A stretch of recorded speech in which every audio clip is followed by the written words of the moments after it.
Hello, SUNY Schenectady Royals. I'm Leanna Liuzzi, a success coach in the Student Success Center. Welcome to Self-Care, Creating Your Plan. In this video, we will discuss different types of self-care and how you can create your own self-care plan. Before we create our own self-care plan, we will want to understand the different types of self-care and the activities you can perform for each type. And although there are only 5 listed on the screen, there are a few more that I encourage you to research on your own or ask your success coach about. Let's begin with physical self-care. It's exactly what it sounds like, self-care for your physical body. It includes getting plenty of sleep, consuming a healthy diet, drinking plenty of water, and going to the doctors for routine checkups. Next, we have mental self-care. Your mental health is just as important as your physical health. It tends to get overlooked because the results aren't as tangible as those you get from physical self-care. Try meditation, reading a book, learning about a subject that interests you, and practicing self-compassion. These are all ways to meet your mental self-care. Let's move on to social self-care. This type of self-care prioritizes socialization and friendships. Connecting with others is important to our overall well-being. You can meet your social self-care by hanging out with close friends, attending social events, or being a part of a group on campus. Let's take a look at emotional self-care. This type of self-care is all about your feelings. The purpose of this self-care is to be able to cope with your feelings and find ways to feel less overwhelmed by them. Practice this type of self-care by going to therapy, talking to a trusted person, and end toxic or unhealthy relationships. And lastly, we have spiritual self-care. This is all about having a deeper sense of connection, meaning, or understanding of the universe. Spiritual self-care may or may not be a religious practice for you.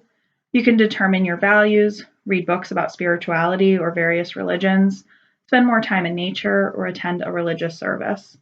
These are all great ways to fill your spiritual self-care needs. Now that we have some definitions and activities associated with each type of self-care, we can move on to understanding why it is important to have a plan in place. Developing a self-care plan is important because customizing a self-care plan is a preventative measure. By designing a roadmap that is unique to you in moments when you're not in crisis, you're directing your best self to reflect on what you may need or have access to in your worst moments. And the reality is that only you know how intense your stress levels can get and what resources are available to you. So write it down. Having a plan takes the guesswork out of what to do and where to turn to in moments of crisis.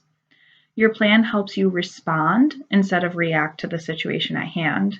A plan helps you feel more in control of your circumstances and life won't feel quite as chaotic. And a self-care plan helps you stay the course. Having a plan helps you establish a routine, ensuring you and your self-care partners don't wind up in isolation, but rather check in with each other, hold each other accountable, and share the responsibility to support one another.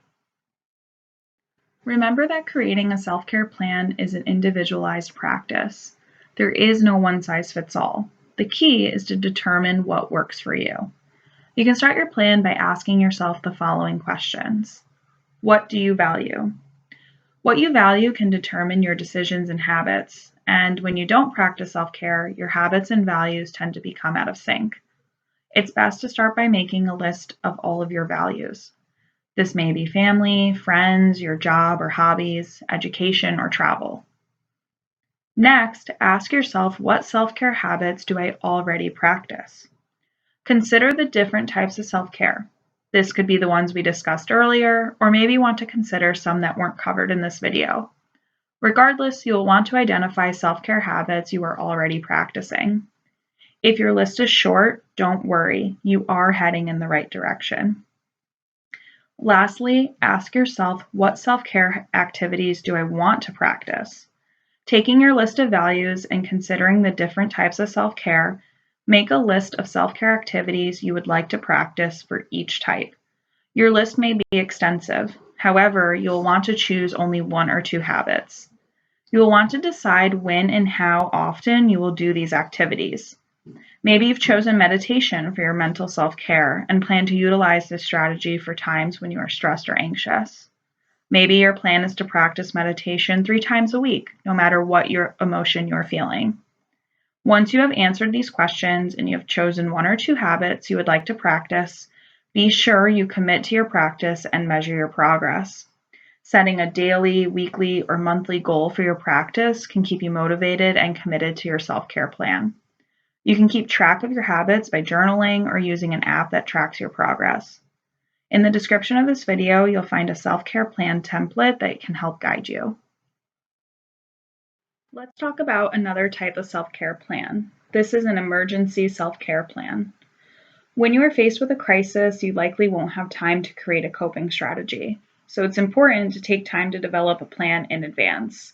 Let's look at the emergency self-care tools below and what could be helpful to you and what could be harmful.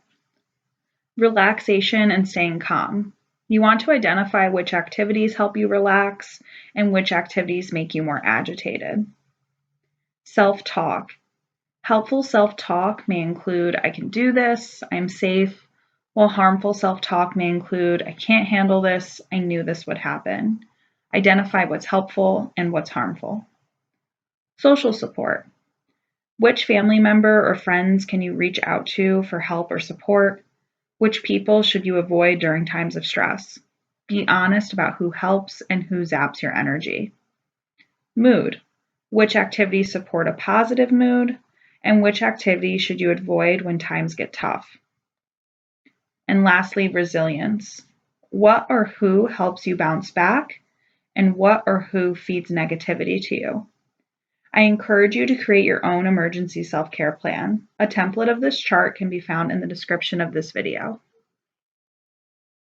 Here are some recommended stress management apps that you can download onto your phone or other smart devices. Some of these will help you track your progress and commit to your self-care plan, like Goalify and Streaks. Feel free to pause this video to make note of the apps on the screen. Thanks for watching this video. I hope you found it helpful and will be able to use some of the strategies to help you practice self-care and create your own self-care plan. If you want to learn more strategies to help you succeed in college, check out the other videos from the Student Success Center. Look in the description of this video for information on available videos. And of course, be sure to come visit your success coach in Elston 221I to discuss personalized success strategies to help you reach your educational goals.